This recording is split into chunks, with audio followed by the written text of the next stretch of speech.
भगवान शिव के रहस्य को पर्वतराज हिमालय ने जाना। जय श्री राम। मैं नीतू पांडे यूट्यूब चैनल पर सबका स्वागत करती हूँ। इस कथा का वर्णन स्कंद पुराण में मिलता है। कहते हैं काशी में भगवान विश्वनाथ विराजमान हैं। काशी में जिस किसी की भी मृत्यु होती है वह मोक्ष को प्राप्त होता है। और यही नहीं, काशी ही सब क्षेत्रों में सबसे पुण्य क्षेत्र माना गया है। काशी जी को इसीलिए भगवान शिव का घर भी कहा जाता है। तो इस कथा में हिमवान को यानी कि माता पार्वती के पिता हिमालय राज को पता चलता है भगवान शिव के रहस्य के बारे में कि भगवान शिव ने ही इस पूरी सृष्टि की रचना की है और उनके गुणगान वहाँ के लोग गाते हैं। काशी नगरी बड़ी ही सजी हुई थी, जिसको देखकर हिमवान यानी हिमालय राज बहुत ही प्रभावित होते हैं और सभी नगरी से एकदम सुंदर सी नगरी है, इस तरह से कहते हैं। काशी की व्याख्या करना तो हमारे बस की बात नहीं है। कहते हैं भगवान शिव जिसे जो कुछ दे देते हैं तो दे देते हैं, जिससे जो कुछ ले लेते हैं तो बस ले लेते हैं। देना और लेना उनका चलता रहता है। जितने दयालु हैं उतने कठोर भी। समय आने पर जब कोई व्यक्ति अपने नियम और कानून से नियमों से का उल्लंघन करता है, प्रकृति से खिलवाड़ करता है, तो उससे छीन भी लेते हैं उसकी शक्तियाँ, उसके सभी चीज़ें, यश, धन, कीर्ति, सम्मान, सब कुछ। और एक बार भोलेनाथ जब किसी से नाराज़ हो जाते हैं तो पूरे ब्रह्मांड की शक्ति मिलकर भी उसका कुछ नहीं कर सकती है, यानी कि उसका कोई भी उद्धार नहीं कर सकता है जब भोलेनाथ अगर किसी से नाराज़ हो जाए। इसलिए बाबा की सेवा इस सावन महीने में सभी को मिलकर कर लेनी चाहिए और उनकी इस दयालुता और कृपालुता का सबको लाभ उठाना चाहिए। वैसे सभी जानते हैं, मुझे बताने की आवश्यकता तो नहीं है, सभी अपने अपने तरीक़ों से पूजा करते हैं। आज के पंडित आपको बहुत सारे नियम और कानून बताते हैं, लेकिन मैं आपको बता दूं, नियम और अनुशासन अपने जीवन में सुख पाने के लिए होते हैं, न कि अपने आप को दूषित करने के लिए। यानी कि जिस नियम के कारण से आपके घर में कलह हो, उस नियम को न करना ही अच्छा है। ईश्वर परमेश्वर हमें प्रेम से मिलते हैं। भक्ति और प्रेम की ऐसी कंपा होनी चाहिए ईश्वर के लिए, ऐसी कृपा होनी चाहिए ईश्वर की कि जब आप भक्ति और प्रेम करें उनसे तो वह स्वतः यानी खुद से ही दौड़े चले आएँ, आपको बार बार पुकारने की आवश्यकता न पड़े। ईश्वर हमारे लिए बहुत से सरल और सुगम मार्ग बना कर रखे हैं ताकि हम उन तक सरलता से पहुंच सकें।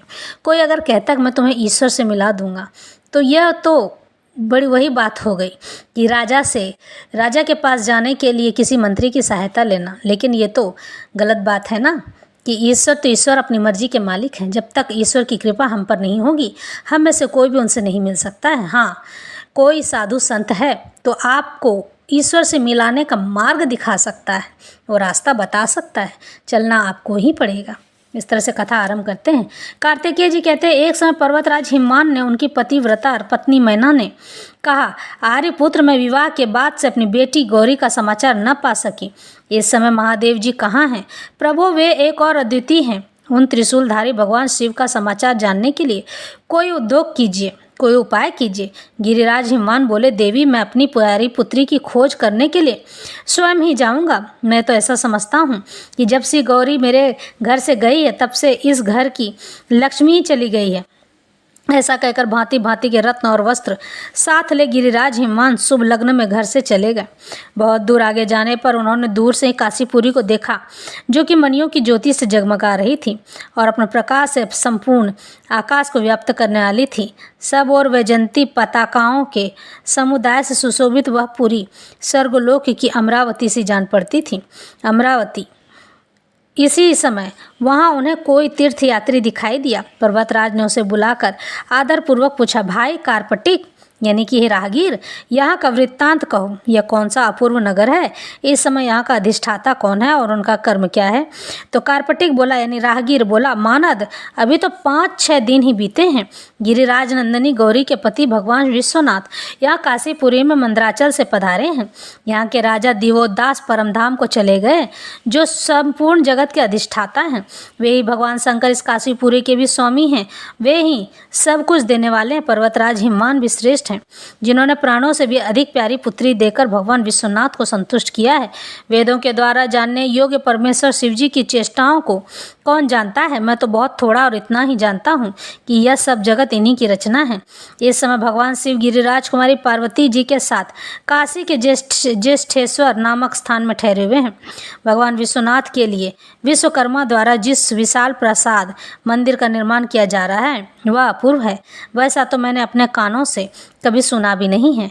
जहाँ मणियों और रत्नों की सलाखाओं से मंदिर की दीवारें बनाई गई हैं। इस मंदिर में 112 खंभे हैं जो सूर्य के समान तेजस्वी प्रतीत होते हैं।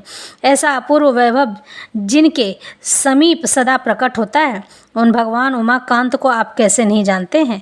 अगस्त्य अपने जमाता की इस अद्भुत समृद्धि का वर्णन सुनकर पर्वतराज लज्जा से दब गए। उन्होंने कहा, उस कार्पटिक तीर्थयात्री को पारितोषिक देकर विदा किया, बहुत सा धन देकर विदा किया और स्वयं इस प्रकार चिंता करने लगे हो। इस जगत में जितनी वैभव राशि सुनी जाती है वह सब मेरे जमाता के भवन में विद्यमान है। मैं कन्या और जमाता के संतोष के लिए भेंट देने को कुछ लाया हूँ।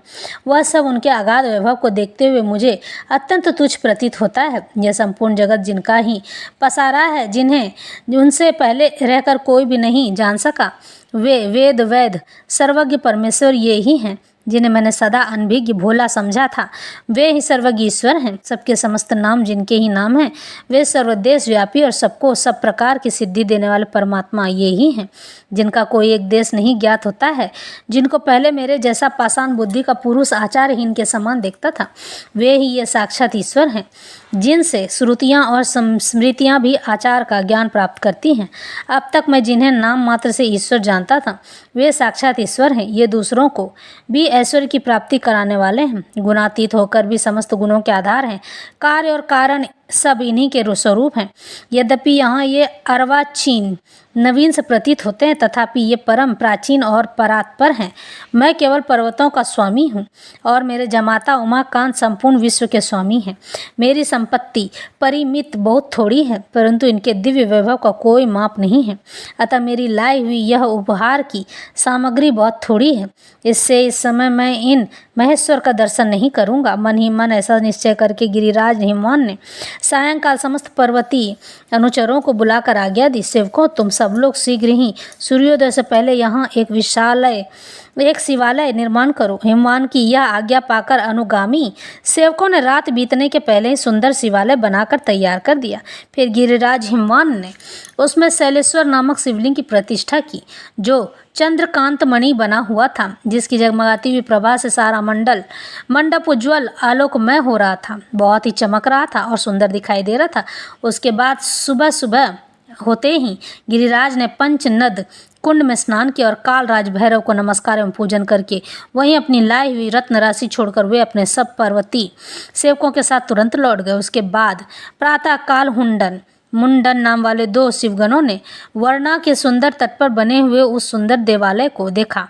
उसे देखकर वे बड़े प्रसन्न हुए शिव जी के समीप गए, पास पहुँचे और उन्हें साष्टांग प्रणाम करके दंडवत प्रणाम करके हाथ जोड़कर बोले, देवादिदेव, हम नहीं जानते हैं कि किस सुदृढ़ भक्त ने वर्णा के तट पर परम मनोहर मंदिर का निर्माण कराया है। कल शाम तक तो हमने वहाँ कोई मंदिर नहीं देखा था, आज ही प्रातःकाल वह देखा गया है। अपने गणों का यह कथन सुनकर भगवान शिव ने पार्वती जी से कहा, हे गिरिराज कुमारी, वह मंदिर देखने के लिए हम और तुम दोनों चलते हैं।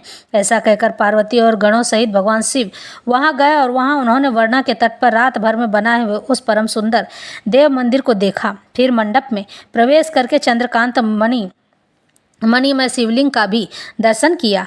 किसने इस शिवलिंग की स्थापना की है, यह जिज्ञासा मन में उठते ही महादेव जी ने अपने आगे अंकित की हुई वह प्रशस्ति देखी जो मंदिर का निर्माण और प्रतिष्ठा करने वाले को सूचित कर रही थी।